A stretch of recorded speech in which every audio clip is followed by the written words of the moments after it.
আমাদের কাজ করতে দিয়েছে। তো ফেসবুকের কাজের জন্য আমরা নিত্য নতুন গানের লাইন, নিজেদের মনের কথা, নিজেদের যদি কিছু প্রতিভা থাকে সেগুলো বিকশিত করার চেষ্টা করা। যেমন আমি লিখতে ভালোবাসি, আমি লিখি, আমার সাবজেক্টটাই ছিল ওরকম।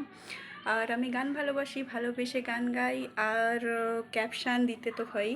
তো সেটা নিজের মনে দুঃখ এলেও দিতে হয়, না দিলেও হতে হয়। দুঃখের যদি কোনো কিছু দেয়া থাকে তাহলে তোমরা কেন মনে করো সবাইকে যে তারা খুব দুঃখে আছে, তাদের সঙ্গেই এটা হয়েছে? আর প্লিজ এগুলো করো না, ঠিক আছে? এগুলো তো দিতেই হয়, দুঃখ আসতেও পারে, নাও আসতে পারে, যে যার ব্যাপার। তো এগুলো থেকে একটু বিরত থাকো।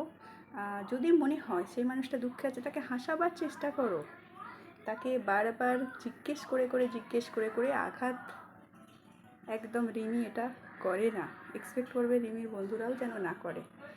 ইভেন যদি কিছু মনে হয় তাহলে তোমরা কি করবে, সেই মানুষটাকে হাসাবে যতটা পারো, সেই মানুষটার মনের দুঃখ কষ্টগুলো উড়িয়ে দেওয়ার চেষ্টা করবে, তাকে ভালো রাখার, ভালোবাসার চেষ্টা করবে। এই নয় বারবার ইনবক্স করে তাদের কাজের ডিস্টার্ব করা, তাদের মনে আরও দুঃখটা করা।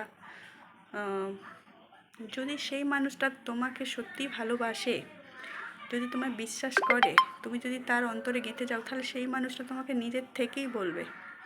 তো কাউকে ডিস্টার্ব করো না, কেমন? বাই।